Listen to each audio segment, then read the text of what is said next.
I promise I won't touch you again after tonight, Korean Mafia boss said to the black woman. The rain wasn't just falling, it was chasing her, pushing her forward as if even the sky wanted her to run. Her breaths came short, hot clouds in the cold soul night. Her dress clung to her skin, her braids slapping against her back as she sprinted away from the club's back entrance. She didn't look back. She didn't need to. She could feel him behind her. His presence always hit before his footsteps ever did. She turned the corner sharply, and his voice rolled through the air. Stop. Oh, smooth. Danger and desire braided into one sound. Her body reacted before her mind did. Her steps faltered, her pulse skipped. Because that voice always did something to her. But she forced herself to keep going.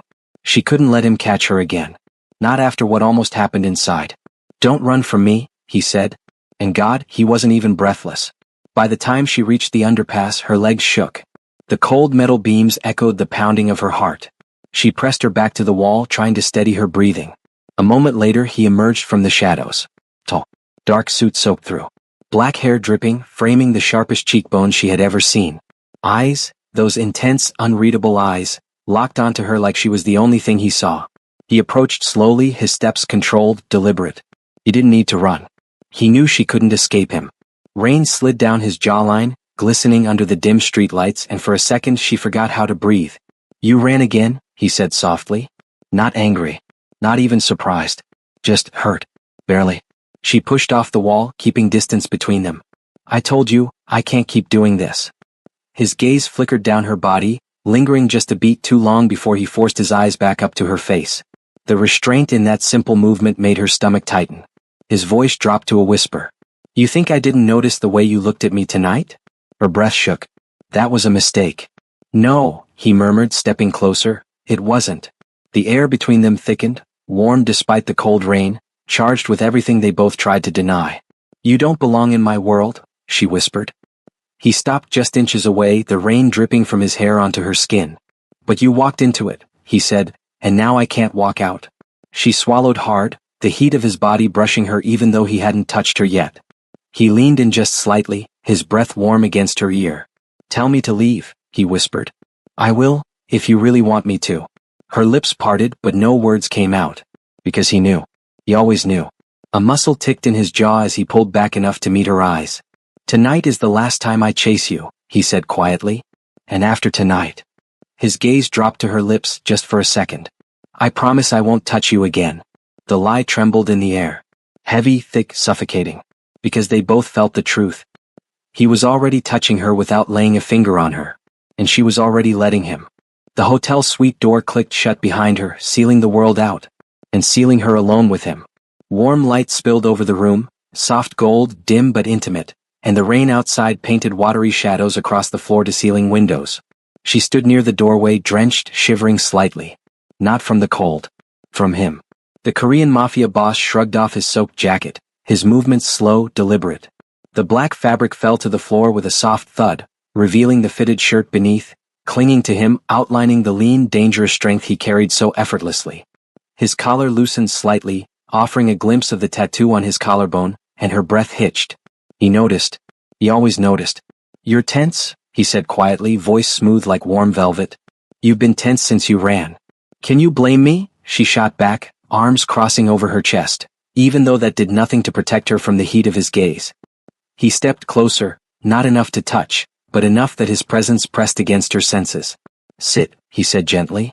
There was no command in his voice, but it still made her muscles soften. He wasn't ordering her. He was trying to calm her.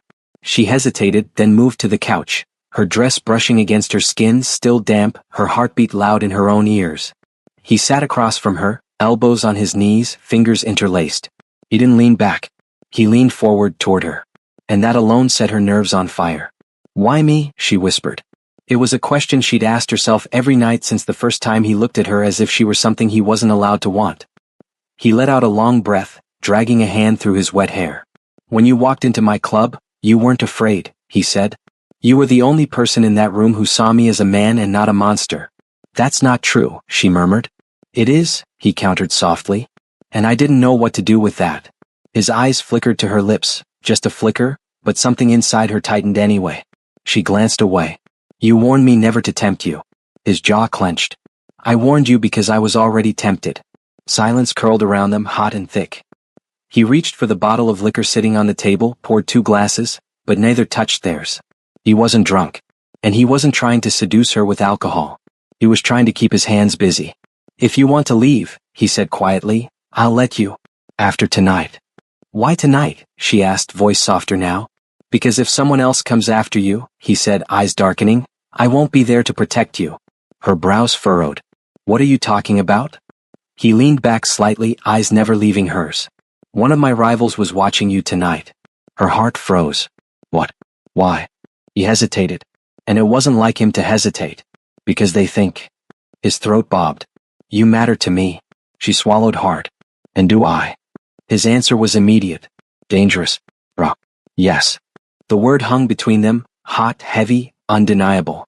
She tried to breathe, but something in her chest tightened painfully. "You said you wouldn't touch me again after tonight," she whispered. He nodded slowly, his jaw tense, eyes burning with a desire he was holding back by force. "And I won't," he said. "But that doesn't mean I don't want to." Her breath caught. "Then what happens tonight?" His eyes softened, heartbreakingly gentle, heartbreakingly dangerous. "Tonight," he murmured, "I say goodbye to the only woman I've ever wanted." The honesty in his voice hit her harder than any threat, any promise, any kiss ever could. Because in that moment, she wasn't afraid of him. She was afraid of losing him. The untouched drink sat between them like silent witnesses, amber liquid trembling slightly as if sensing the storm brewing inside the room. He didn't look away from her. Not once. Not even to breathe properly. "You followed me because someone was watching?" she repeated, her voice barely steady. "Yes." His reply came low, firm, threaded with something she almost didn't recognize. Fear. Not for himself. For her. Her stomach tightened. "Who?" "One of the Kim syndicate lieutenants," he said. "The one who's been trying to take territory out of my hands." She blinked. "I'm not involved in your world. Why would they care about me?" He sat back, exhaling slowly as if every word was a weight on his chest. "They don't care about you." His eyes lifted, dark, burning, painful. "They care about what you do to me." Heat prickled through her body before she could stop it. "What I do to you?" she whispered. He nodded once, each movement heavy, controlled. "You walk into my club, and every guard watches me watch you." His voice dropped, growing rougher. "You laugh at the bar, and every man sees how I freeze. You pass me in the hallway, and I forget how to breathe." Her lips parted, heart thudding painfully. "And they see all of it," he finished quietly. "Which makes you a threat. Or a target." She looked away, pulse racing, trying to anchor herself. The rain outside grew louder, matching the pounding in her chest. "So you're letting me go to keep me safe?" she murmured. His jaw flexed. "No. I'm letting you go so you don't get destroyed by being close to me." She froze. The raw honesty of it sliced through her. He rubbed a hand across his face, leaning back, shoulders tense. "I grew up in this life. I know how it ends. And it never ends with the person you care about walking away whole." Her eyes softened, but her voice trembled. "You care about me?" He looked at her, really looked, like she was the one truth in a world full of lies. "You matter too much," he said simply. And somehow that hurt more than anything. The air thickened. She shifted slightly on the couch, crossing her legs, and his eyes dropped, briefly, to the movement. Not lust. Not hunger. Control wrestling with desire. She felt it. She felt all of it.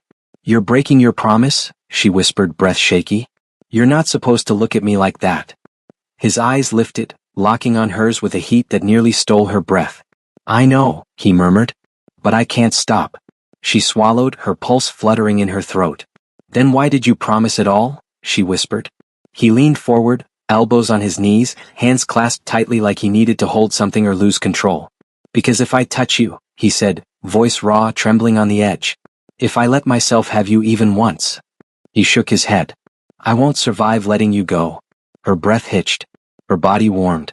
The space between them felt charged, electric, magnetic, dangerous. She whispered, "You're afraid." He nodded slowly, eyes never leaving hers. "Of you," he said. "Of what you make me feel. Of what I'd do to protect you." Silence fell, heavy and intimate. She leaned back, heartbeat thundering. "So what happens now?" He looked at her with eyes full of heat and heartbreak. "Now," he said softly, "I try to keep a promise I should never have made." And in that moment she knew. He wasn't afraid of touching her. He was afraid he never wanted to stop. He stood abruptly from the couch as if remaining seated would break him. The movement was sharp, tense, too fast for the calm mask he usually wore. He walked to the tall window overlooking the neon-washed streets, rain streaking down the glass in long, trembling lines.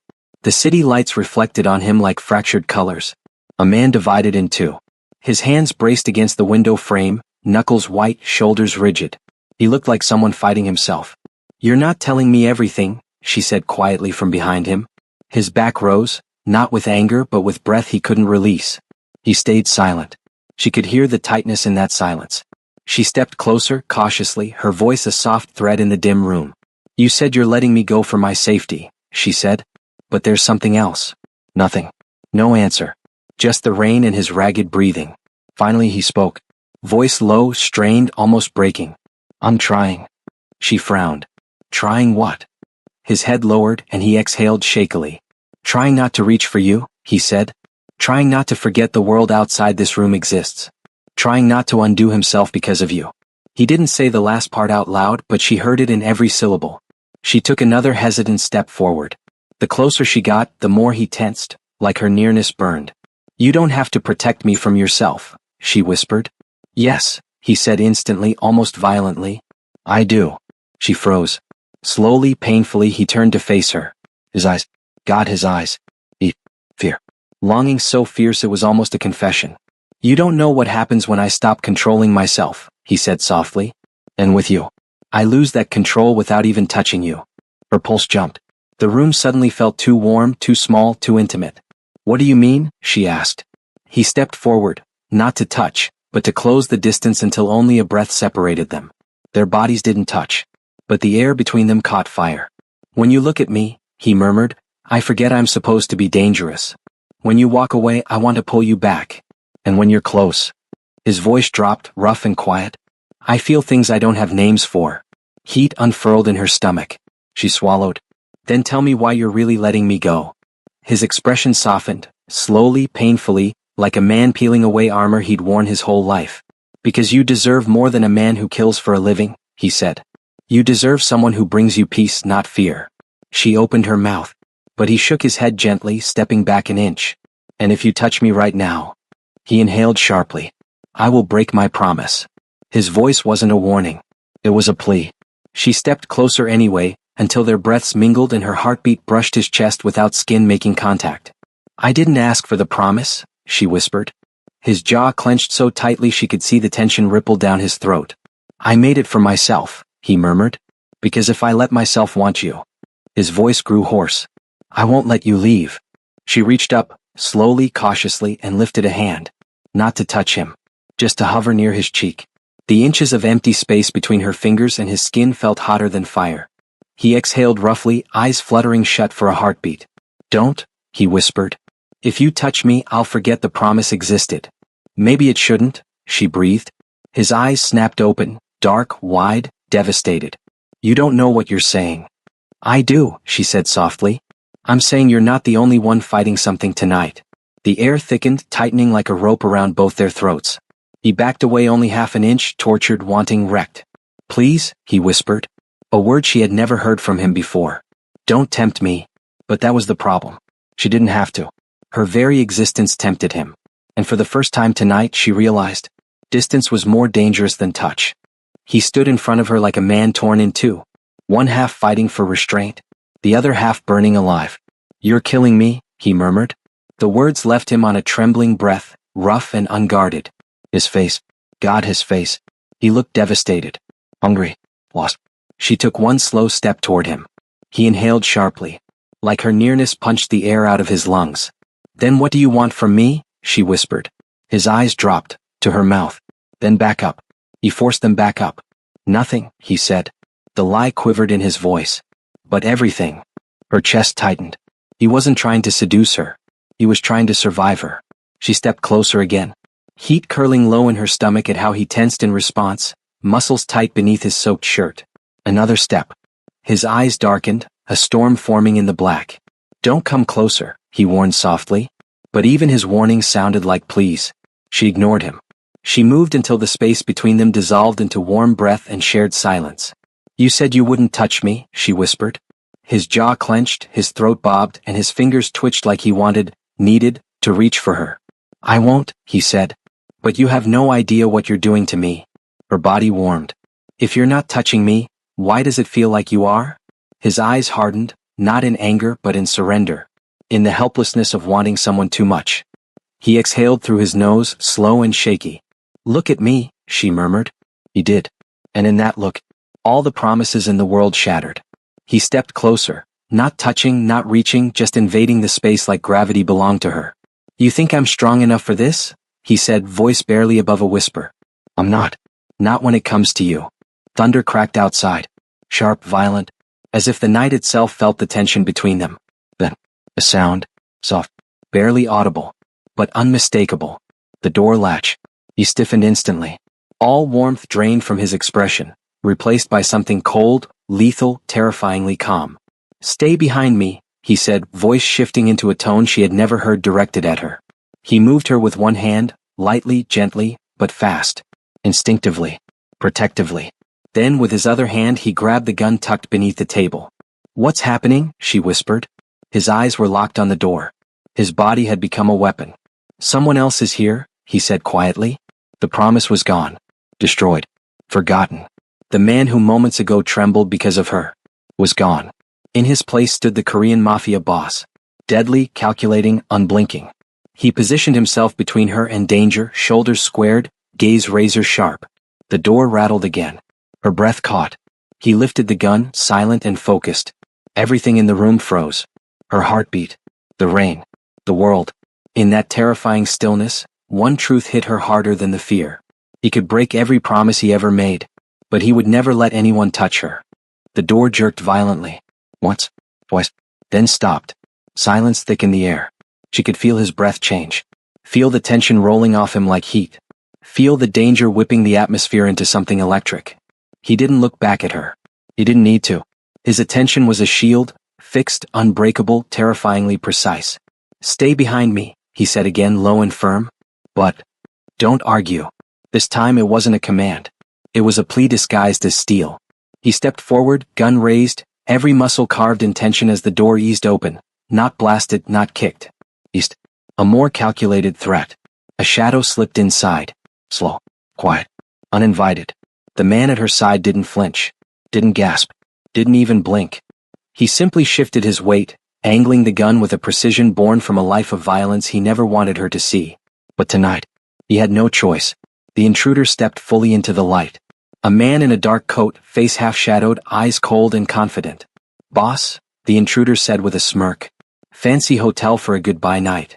Her heart slammed against her ribs. He knew why they were here. Her mafia boss didn't lower the gun. Didn't breathe differently. What do you want? He asked, voice calm, but death lay beneath it. The intruder shrugged. Your rival heard you were hiding something. His gaze drifted past the mafia boss. To her. And everything changed. Her protector moved. Not with anger. Not with panic. With violence sharpened into grace. He grabbed her arm and pulled her behind him fully, shielding her with his entire body as the gun swung upward. Look at her again, he said quietly, and I'll kill you before your next breath leaves your throat. The intruder's smirk dropped. The air snapped like a pulled wire. She swallowed hard, chest tight, not from fear but from the way he stood in front of her. Like a man ready to die for what he refused to lose. The intruder lifted both hands slowly. Relax. I'm only here to send a message. That was your first mistake, her mafia boss said, voice cold enough to freeze bone. You don't come here. You're slipping, the intruder said. You're making mistakes over a woman who doesn't belong. The gun cocked. Loud. Final. Finish that sentence, her protector murmured, and I won't hesitate. The intruder swallowed this time. You know the rules, the man said, taking a tiny step back. Your enemies want leverage. And she's leverage. I know, the mafia boss replied. And that's why you won't walk out if you take another step. The intruder hesitated, then retreated into the hallway. But before he left, he threw one final sentence over his shoulder. She stays with you tonight? You just made her a permanent target. The moment the man disappeared, her mafia boss slammed the door shut, locked it, then threw the deadbolt with force. Silence crashed into the room. He didn't turn immediately. His hand still gripped the gun, too tight. His shoulders shook once, barely noticeable but real. Are you hurt? He asked, voice low, rough, shaking under the control. She stepped closer. No. Are you? He turned. And the look in his eyes, the raw, furious mix of terror and relief, stole her breath. I thought, his voice cracked just barely. I thought for 1 second he would get close enough to touch you. She shook her head, stepping toward him slowly. He didn't. His jaw clenched. He could have. Because you were protecting me. He closed his eyes, chest rising and falling unevenly, not from the confrontation, but from the fear of what could have happened. Then, he made a mistake. He looked at her. Not like she was trouble. Not like she was danger. Like she was the only thing that mattered in a world full of knives. Do you understand now? He whispered. Why I said tonight is the last night? Her breath caught. Because I'm a target now. No. He stepped forward, shaking his head. You're a target because you're mine. The words hung between them. Dangerous, desperate, undeniable. She whispered, you promised you wouldn't touch me again after tonight. He gave a small, broken laugh. After tonight? I shouldn't be touching you now. Yet despite the danger, despite the fear, despite the promise, he reached out slowly and gently brushed a raindrop from her cheek. His fingers trembled. Not from violence. From feeling. You terrify me, he whispered. Because I've never cared about anyone enough to lose everything. Her heart cracked open. And I'm going to lose everything, he said, voice raw, if I lose you. Silence settled after the intruder was taken away. But it wasn't peaceful. It was charged. Like the room still trembled with everything unspoken. She turned to him slowly.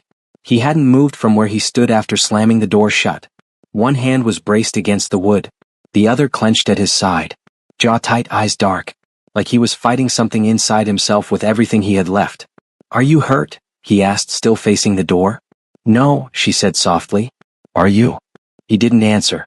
He didn't need to. The tremor in his shoulders said everything. Jamin, she whispered.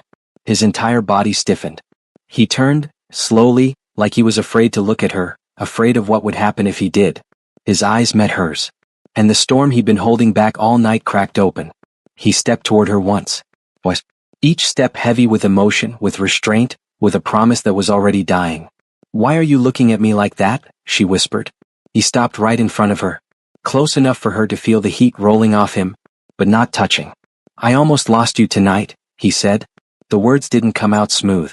They came out raw, scraped from a place he didn't show anyone. You didn't, she said, voice trembling. But I could have. His voice broke, just barely but enough to shatter her breath. I told you I wouldn't touch you after tonight, he said. But after what happened, that promise feels like a punishment. She swallowed hard. Her heart raced so loud she was sure he heard it. What if I don't want you to keep that promise? She whispered. He went absolutely still. Like the world stopped spinning. Don't, he said softly. Don't say things you don't mean. I do mean them. His eyes closed for a second. One long, tortured second. When he opened them again, something inside him had snapped. You don't know what you're doing to me, he murmured, stepping even closer. You make me lose control. You make me break rules I swore I'd never break. She breathed, then break them. He inhaled sharply, like her words touched the deepest part of him. I shouldn't want you like this, he whispered. But I do. I can't stop. The confession hit her like a spark to dry leaves. She reached up, slowly, hesitantly, and touched his face. He flinched. Not from pain. From need. Jamin, she said, her voice trembling but certain, you don't have to stop. His breath came out unsteady. You want this? He asked. Not the danger. Not the mafia. Me. She nodded. I want you. Her honesty broke him cleanly, completely. He grabbed her waist, not rough, not claiming, but desperate. Desperate like a man who had been starving for something he finally had permission to taste. He pulled her against him, forehead touching hers. I tried so hard to protect you from me, he whispered. But I can't let you go tonight. Not now. Not after everything. Her fingers slid into his hair. His breath hitched. I don't want you to let go, she whispered. He exhaled shakily, his lips brushing her cheek, just barely, just enough to burn. I promise. His voice dropped, full and low. I'll never leave you alone again. Her heart thudded painfully. Even if it's dangerous? Especially then. He held her closer as if she were the only thing grounding him. Then his lips brushed hers. Slow, trembling, reverent. A kiss filled with everything he had tried to hide. A kiss that tasted like surrender. A kiss that broke every promise he ever made. When they finally pulled away, breathless and shaken, he whispered against her lips. I won't touch you again after tonight. Because after tonight, you're mine for good. And for the first time, She let herself believe it,